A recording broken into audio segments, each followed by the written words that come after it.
Shriji food. હું છું મનીષા ઠક્કર. આજે આપણે રવિવારના નાસ્તા માટે ગુજરાતીઓના મનપસંદ ફરસાણ વણેલા ગાંઠિયા અને ફાફડા કેવી રીતે બનાવવા એ જોઈશું. આ બંને નાસ્તા આપણે એક જ લોટનો ઉપયોગ કરીને બનાવવાના છીએ. સાથે જ આની સાથે સર્વ થતી એની સ્પેશિયલ ચટણી, કઢી અને પપૈયાના સંભારા કેવી રીતે બનાવવા એ પણ જોઈશું. તો ચાલો આને બનાવવાનું શરૂ કરીએ. તો સૌથી પહેલાં આપણે લોટ બાંધવા માટે આ રીતનું કોઈ મોટું વાસણ લેવાનું અને એમાં 250 ગ્રામ જે ઝીણો ચણાનો લોટ આવે એ યુઝ કરવાનો છે. તો લોટને ઉપયોગમાં લેતા પહેલાં ચાળી લેવાનો. લોટને ચાળી લઈએ, ત્યારબાદ આપણે 2 ચમચી તેલ ઉમેરવાનું છે. ગ્રામમાં 30 ગ્રામ જેટલું આ તેલ થશે. હવે આમાં નાખવા માટે તમારે એક વાટકીમાં 1 ચમચી ગાંઠિયાનો સોડા લેવાનો. જે આપણે સાજીના ફૂલ કે પછી ટાટાનો સોડા વાપરતા હોઈએ છીએ એ સોડા નથી લેવાનો. ગાંઠિયાનો અલગ સોડા આવતો હોય છે. આ તમને કરિયાણાની દુકાને મળી જશે. અને આમાં જ આપણે 1 ચમચીથી થોડું વધારે મીઠું ઉમેરવાનું છે. મીઠું તમારા સ્વાદ પ્રમાણે તમે ઓછું વધતું કરી શકો છો. પછી મીઠું અને સોડા મિક્સ થાય એટલું પાણી આમાં ઉમેરી દેવાનું. તો અત્યારે મેં 2 ચમચી જેટલું પાણી આમાં ઉમેર્યું છે. હવે આને પાણીની સાથે સરસ રીતે મિક્સ કરી દેવાનું છે. તો પહેલાં તેલને આમાં સરસ રીતે મિક્સ કરી દેવાનું છે. તેલ આમાં સરસ રીતે મિક્સ થઈ જાય એ પછી સોડા અને મીઠાવાળું પાણી આપણે મિક્સ કરીને રાખ્યું છે એ આમાં એડ કરવાનું. વાટકીમાં જ બીજું થોડું પાણી ઉમેરીને એ પાણી આમાં એડ કરવાનું. આમાં પાણી ખૂબ જ ઓછું યુઝ કરવાનું હોય છે કેમ કે આનો લોટ ઢીલો નથી રાખવાનો. તો તમારે જરૂર પડે એ પ્રમાણે થોડું થોડું પાણી આમાં એડ કરવાનું.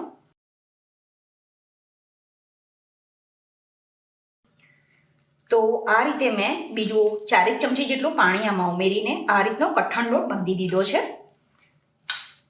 હવે લોટને આપણે 3 થી 4 મિનિટ માટે મસળવાનો છે જેથી આ એકદમ સરસ સોવાળો થઈ જશે. તો હવે આ લોટને મસળવા માટે મેં સિલિકોન મેટનો યુઝ કર્યો છે અને હાથ ધોઈ લેવાના અને પછી લોટને મસળવાનો છે. કેમ કે જો હાથમાં લોટ લાગેલો હશે તો લોટને તમે પ્રોપર મસળી નહીં શકો. તો અત્યારે હું આને સિલિકોન મેટ ઉપર મસળું છું. તમારે આના બદલે આને ડાયરેક્ટ કિચન પ્લેટફોર્મ ઉપર કે પછી ચોપિંગ બોર્ડ ઉપર થોડું તેલ લગાવીને મસળવું હોય તો પણ મસળી શકાય. તો સહેજ તેલવાળો હાથ કરી દેવાનો અને લોટને આ રીતે આપણે 5 થી 7 મિનિટ માટે કે લોટ એકદમ સરસ સુવાળો થઈ જાય ત્યાં સુધી મસળવાનો છે. તો લોટને આ રીતે આગળ ખેંચતા જવાનું અને પછી ભેગો કરતા જવાનું છે. તમે લોટને જેટલો સરસ રીતે મસળો એટલા જ ગાંઠિયા ખૂબ જ સરસ બનતા હોય છે. એટલે લોટને મસળવામાં અને બાંધવામાં ખાસ ધ્યાન રાખવાનું. તમે જેમ જેમ લોટને મસળતા જશો એમ આનો કલર પણ આછો થતો જશે અને લોટના ટેક્સચર પરથી પણ તમને ખ્યાલ આવી જશે કે લોટ સરસ રીતે મસળાઈ ગયો છે. તમે જોઈ શકો છો હવે ધીરે ધીરે લોટને જેટલો લાંબો કરવો હોય એટલો સરળતાથી થઈ જાય છે. તો આ રીતે લોટને 5 મિનિટ માટે મસળીને પછી ભેગો કરી દેવાનો છે અને પછી આના ઉપર કપડું ઢાંકીને આને 10 મિનિટ માટે રહેવા દેવાનો છે. પછી આપણે ગાંઠિયામાં નાખવા માટે કાળા મરી લેવાના અને એને ખલમાં અધકચરા વાટી લેવાના છે. આનો એકદમ ઝીણો પાવડર નથી કરવાનો. 10 મિનિટ પછી લોટને ફરીથી એકવાર મસળી લેવાનો. તો હવે આમાંથી આપણે થોડો લોટ અલગ કરી દેવાનો છે અને એમાં થોડો અજમો અને જે અધકચરા વાટેલા કાળા મરીનો પાવડર છે એ આમાં એડ કરવાનો. જો તમે નાના બાળકો માટે ગાંઠિયા બનાવતા હોય તો સિમ્પલ આ લોટમાંથી પણ તમે સાદા ગાંઠિયા બનાવી શકો છો. બહાર જે વણેલા ગાંઠિયા મળતા હોય છે એમાં વાટેલા કાળા મરી અને અજમાનો ઉપયોગ થતો હોય છે. તો હવે આમાંથી એકદમ થોડોક લોટ લેવાનો છે અને પછી આમાંથી ગાંઠિયા બનાવવાના અને સાથે જ આને તળવા માટે તેલ પણ ગરમ થવા માટે મૂકી દેવાનું છે. તો હવે ગાંઠિયા વણવા માટે આપણે લાકડાની પાટલી કે પછી ચોપિંગ બોર્ડ લેવાનું. તો અહીંયા મેં આ રીતે સેટઅપ તૈયાર કર્યું છે. પાટલીની ઉપર મેં આ રીતનું નાનું લાકડાનું ચોપિંગ બોર્ડ મૂકી દીધું છે. તમારી પાસે જો લાકડાની પાટલી હોય તો તમે ડાયરેક્ટ એના ઉપર પણ ગાંઠિયા વણી શકો છો. તો હાથમાં અને ચોપિંગ બોર્ડ ઉપર પહેલાં સહેજ તેલ લગાવી દેવાનું. હવે હથેળીનો જે આ ભાગ છે એની મદદથી ગાંઠિયા વણવાના છે. તો પહેલાં તો લોટને આ રીતે પાતળો કરી દેવાનો અને પછી થોડો આગળ અને પાછળ એ રીતે લોટને તમારે ફેરવતા જવાનું. તો આ રીતે તમારાથી જેટલા લાંબા ગાંઠિયા વણાય એ પ્રમાણે વણી લેવાના. અને આની નીચે અત્યારે મેં સિલિકોન મેટ રાખી છે. તમે એની બદલે નીચે થાળી કે કોઈ ડીશ પણ રાખી શકો છો. અને હાથમાં જો લોટ ચોંટતો જાય તો એને તમારે ચપ્પા કે ચમચીથી ઉખાડતા જવાનું છે. ફરીથી બીજો થોડો લોટ લઈને તમે ગાંઠિયા વણીને બતાવી દો. તો લોટને પહેલાં હાથમાં થોડો મસળી લેવાનો અને ફરીથી હવે હાથમાં કે ચોપિંગ બોર્ડ ઉપર તેલ લગાવવાની જરૂર નથી. સાથે જ હવે ગાંઠિયાને તળવા માટે જે તેલ ગરમ થવા માટે મૂક્યું છે એને પણ ચેક કરી લેવાનું. તો ગાંઠિયાને પ્રોપર બનાવવા માટે જે રીતે એનો લોટ બાંધીને મસળવો જરૂરી છે એ જ રીતે ગાંઠિયાને તળતા સમયે ગેસની ફ્લેમનું અને તેલના ટેમ્પરેચરનું પણ ખાસ ધ્યાન રાખવાનું છે. તો થોડો લોટ નાખીને તેલનું ટેમ્પરેચર ચેક કરી લેવાનું. તો આ રીતે લોટ તળાઈને ધીરે ધીરે ઉપર આવે એવું ગરમ તેલ આમાં જોઈશે, એટલે કે મીડિયમ ગરમ તેલમાં આ બનાવેલા ગાંઠિયા તળવાના છે. તો આને છૂટા કરવાની જરૂર નથી. જે રીતે આપણે ગાંઠિયાને વણ્યા છે એ પ્રમાણે જ આને આમાં મૂકી દેવાના અને આને તળવામાં બિલકુલ પણ ઉતાવળ નથી કરવાની. ધીમા ગેસ ઉપર જ આને તળવાના છે અને ગાંઠિયા જેમ જેમ તળાશે એમ એની જાતે જે ઉપર આવવા લાગશે. તો આ ગાંઠિયા તળાય ત્યાં સુધીમાં બીજા ગાંઠિયા પણ વણીને તૈયાર કરી દેવાના. તો તમે જોઈ શકો છો થોડી જ વારમાં ગાંઠિયા એની જાતે તળાઈને ઉપર આવવા લાગ્યા છે. આ રીતે બધા ગાંઠિયા ઉપર આવી જાય પછી એને ઝારાથી ફેરવી દેવાના. જે પ્રમાણે તમે કડાઈની સાઈઝ લીધી હોય એ પ્રમાણે તમે આમાં ગાંઠિયા એડ કરી શકો છો. ગેસની ફ્લેમ બિલકુલ પણ વધારવાની નથી. આ રીતે જ એને ધીમા ગેસ ઉપર તળવાના છે. આમાં જે આપણે અજમો અને કાળા મરી ઉમેર્યા છે એની ક્વોન્ટિટી તમે તમારી પસંદ પ્રમાણે ઓછી વધતી કરી શકો છો. તો હવે ગાંઠિયા સરસ રીતે તળાઈ ગયા છે. આને વધારે ડાર્ક કલરના ફ્રાય નથી કરવાના. આ રીતે ગાંઠિયા તળાઈ જાય એટલે એને એક વાસણમાં લઈ લેવાના. તો બધા ગાંઠિયા એક સાથે જ આ રીતે લઈ લેવાના છે અને એને તેલમાં મૂકી દેવાના. બાય ચાન્સ એવું બને કે તેલ વધારે ગરમ થઈ ગયું છે તો થોડી વાર માટે તમે ગેસ બંધ કરી દેજો અને તેલનું ટેમ્પરેચર થોડું ડાઉન થાય પછી તમારે ગાંઠિયામાં એડ કરીને ધીમા ગેસ ઉપર ફ્રાય કરવાના. એકવાર જે આપણે આ ગાંઠિયામાં એડ કરીએ છીએ એને તળાતા લગભગ 5 થી 7 મિનિટનો સમય લાગે છે.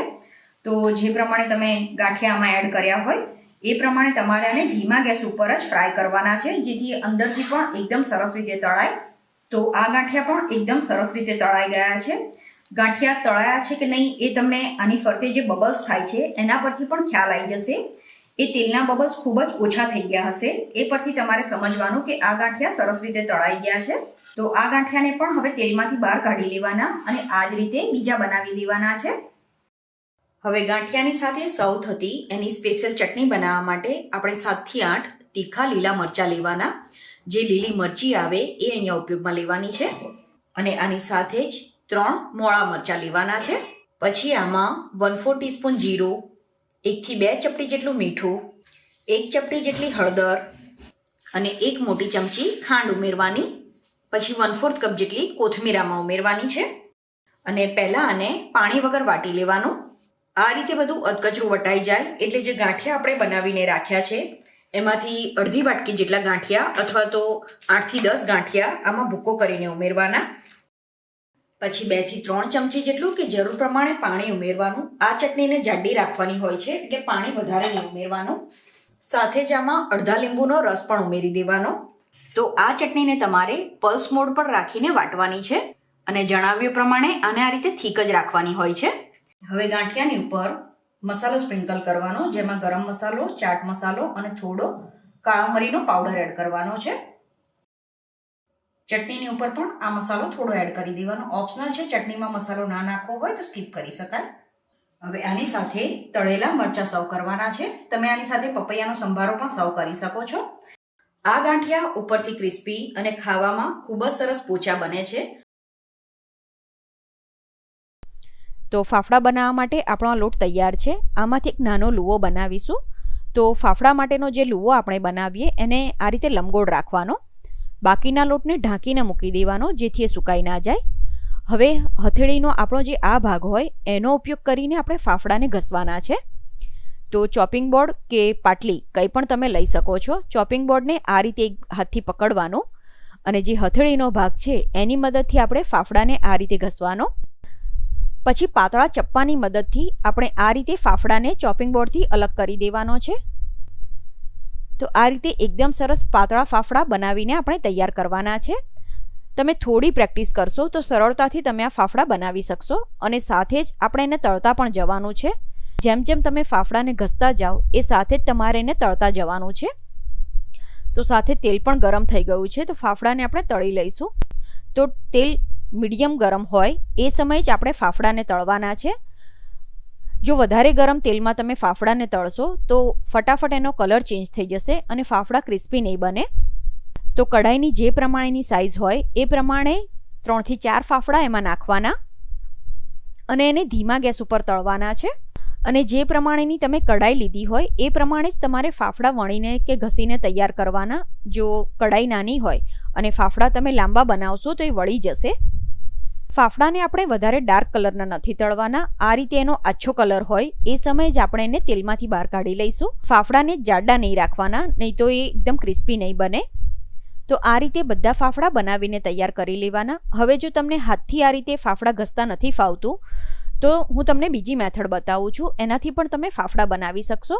તો સેમ એ જ રીતે લંબગોળ લુવો બનાવી લેવાનો અને ચોપિંગ બોર્ડની ઉપર કે લાકડાની પાટલી ઉપર આ રીતે તમારે એને લાંબુ વણી લેવાનું છે. તમારો લોટ જો પ્રોપર બંધાયો હશે તો બિલકુલ પણ એ પાટલી કે ચોપિંગ બોર્ડની ઉપર નહીં ચોંટે. અને આને પણ આપણે એકદમ પાતળું વણવાનું. પછી પાતળા ચપ્પાની મદદથી આપણે આ રીતે ફાફડાને ચોપિંગ બોર્ડથી અલગ કરી દેવાનો છે. તો આ ફાફડાને પણ સેમ એ જ રીતે આપણે તળી લઈશું. હવે આપણે ફાફડાની સાથે સર્વ થતી કઢી બનાવીએ, જેને બેસનની ચટણી પણ કહેતા હોય છે. તો એક વાટકો લઈ લઈએ અને એમાં 2 ચમચી બેસન ઉમેરીશું. આની સાથે જ આપણે 1 કપ જેટલું પાણી ઉમેરી દેવાનું અને ઝરણીથી કે હેન્ડ બ્લેન્ડરની મદદથી આપણે આને બ્લેન્ડ કરી લઈશું. તો આ આપણું કઢીનું મિશ્રણ તૈયાર છે. હવે આનો વઘાર કરવા માટે આપણે કઢાઈ લઈએ અને એમાં 1 ચમચી જેટલું તેલ ગરમ થવા માટે મૂકીએ. તેલ ગરમ થાય એટલે આપણે આમાં થોડી રાઈ ઉમેરીશું. રાઈ તતડી જાય એટલે ગેસ ધીમો કરી દેવાનો અને આમાં થોડા સૂકા ધાણા ઉમેરીશું. આની સાથે જ 2 સમારેલા લીલા મરચાં, થોડા મીઠા લીમડાના પાન અને કલર માટે થોડી હળદર ઉમેરીશું. આને પહેલાં થોડું સાંતળી લેવાનું. પછી જે કઢીનું મિશ્રણ આપણે તૈયાર કર્યું છે એ બધું આમાં ઉમેરી દઈશું. આને એકવાર મિક્સ કરી લઈએ. એ પછી સ્વાદ પ્રમાણે મીઠું ઉમેરીએ. મેં લગભગ 1/4 ટીસ્પૂન જેટલું મીઠું ઉમેર્યું છે. 2 મોટી ચમચી ખાંડ ઉમેરીએ. આની સાથે જ ચપટી જેટલા લીંબુના ફૂલ ઉમેરીશું. આ જે કઢી હોય એ દહીં કે છાશનો ઉપયોગ કરીને નથી બનતી, આમાં લીંબુના ફૂલનો જ ઉપયોગ કરવામાં આવે છે. બધું સરસ રીતે મિક્સ કરી લેવાનું અને કઢીને 5 થી 7 મિનિટ માટે ઉકાળવાની છે. તો આપણે આમાં બીજું 2 થી 3 ચમચી જેટલું પાણી ઉમેરી દઈશું. આને વધારે પાતળી નહીં કરવાની, એટલે પાણી જરૂર પ્રમાણે જ ઉમેરવાનું. Gas slow to medium flame ઉપર કરી દઈશું અને 5 થી 7 મિનિટ કઢી ઉકળે એ પછી આપણે આને ચેક કરીશું. તો હવે આ કઢી એકદમ સરસ રીતે ઉકળીને તૈયાર છે. તો આ રીતે કઢી ઘટ થઈ જાય એ પછી આપણે ગેસ બંધ કરી દેવાનો છે, કેમ કે આ ઠંડી થાય એ પછી પણ થોડી ઘટ થાય. આ કઢીને તમે ફાફડા, ગોટા કે ખમણ ગમે તેની સાથે સર્વ કરી શકો છો. પપૈયાનો સંભારો બનાવવા માટે આપણે કાચું પપૈયું લેવાનું છે. અહીંયા 250 ગ્રામ પપૈયું ઉપયોગમાં લીધું છે. જે પપૈયું આપણે લીધું છે એને પાણીથી સરસ રીતે ધોઈ લેવાનું. પછી એનો આગળનો નાકાનો ભાગ કટ કરી દઈશું અને જે બટાકા છોલવાનું ચપ્પુ હોય છે એની મદદથી કે સાદા ચપ્પાની મદદથી પપૈયાને છોલી લેવાનું છે. હવે આપણે પપૈયાને વચ્ચેથી કટ કરી લઈશું. પપૈયાને તમે કટ કરશો એટલે વચ્ચેથી આ રીતે તમને સફેદ નાના નાના બિયા જેવું દેખાશે, જેને આપણે હટાવી દેવાનું છે. જો તમે આની સાથે જ પપૈયાને છીણશો તો સંભારાનો ટેસ્ટ બદલાઈ જતો હોય છે, કેમ કે જે સફેદ નાના નાના બિયા હોય છે એમાં કડવાશ હોય છે અને એના લીધે જે સંભારો તમે બનાવો એ પણ કડવો લાગશે. એટલે આ ભાગને તમારે હટાવીને પપૈયાને સરસ રીતે સાફ કરી દેવાનો. તો આ જ રીતે પપૈયાનો જે બીજો ભાગ છે એને પણ હું સાફ કરી લઉં છું. પછી જે દૂધી અને ગાજર છીણવા માટે આપણે છીણી ઉપયોગમાં લેતા હોઈએ છીએ એની જ મદદથી આપણે પપૈયાને છીણી લેવાનો છે. પપૈયાનું એકદમ પાતળું છીણ નથી કરવાનું, જે મીડિયમ થીક છીણી હોય એની મદદથી આ રીતે પપૈયાને છીણવાનું. હવે તમને જો પપૈયાનું છીણ થોડું જાડું પસંદ હોય તો જે મોટી છીણી હોય છે એનો ઉપયોગ પણ કરી શકો. અત્યારે આપણે 2 જાતના પપૈયાના સંભારા બનાવવાના છીએ, એટલે જે પપૈયું આપણે છીણીને તૈયાર કર્યું છે એને આપણે 2 ભાગમાં વહેંચી દઈશું. તો અડધું પપૈયાનું છીણ એક વાટકામાં લઈ લઈએ અને બાકીનું આપણે થાળીમાં જ રહેવા દઈશું. તો સૌથી પહેલાં આપણે લાલ પપૈયાનો સંભારો બનાવીએ. તો થાળીમાં જે પપૈયાનું છીણ છે એમાં આપણે મસાલા કરીએ. તો પહેલાં સ્વાદ પ્રમાણે મીઠું ઉમેરો. અડધી ચમચી લાલ મરચું ઉમેરીશું. અહીંયા કાશ્મીરી મરચાંનો ઉપયોગ કર્યો છે, જેનાથી સંભારાનો કલર સરસ આવશે અને તીખાશ એની મીડિયમ રહેશે. થોડું ધાણા જીરું ઉમેરીએ. અડધી ચમચી ખાંડ ઉમેરીશું અને આની સાથે થોડો લીંબુનો રસ ઉમેરી દઈએ અને આને હાથથી સરસ રીતે મિક્સ કરી લેવાનું. આ રીતે આ થોડું મિક્સ થાય એટલે આપણે એક સમારેલું લીલું મરચું ઉમેરીશું. તમને જો સંભારામાં કાચું મરચું પસંદ નથી તો તમે સ્કીપ કરી શકો છો. છેલ્લે થોડી કોથમીર ઉમેરી દઈએ અને આને મિક્સ કરી લઈએ. તો આપણો લાલ પપૈયાનો સંભારો તૈયાર છે. હવે બીજો સંભારો બનાવવા માટે એક ફ્રાય પેન લેવાની અને એમાં 2 નાની ચમચી જેટલું તેલ ગરમ થવા માટે મૂકવાનું. તેલ ગરમ થાય એટલે આપણે આમાં થોડી રાઈ ઉમેરી દઈશું. રાઈ તતડે એટલે ગેસ ધીમો કરી દેવાનો અને આમાં એક સમારેલું લીલું મરચું ઉમેરવાનું. આની સાથે જ થોડા મીઠા લીમડાના પાન અને કલર માટે ચપટી જેટલી હળદર ઉમેરીશું. ગેસ બંધ કરીને આને થોડું સાંતળી લઈએ. હવે જે વઘાર તૈયાર કર્યો છે એને પપૈયાના છીણમાં ઉમેરી દઈએ. હવે આમાં સ્વાદ પ્રમાણે મીઠું, 1 મોટી ચમચી ખાંડ અને થોડો લીંબુનો રસ ઉમેરી દઈશું. છેલ્લે થોડી કોથમીર ઉમેરી દઈએ. આને સરસ રીતે મિક્સ કરી લઈએ.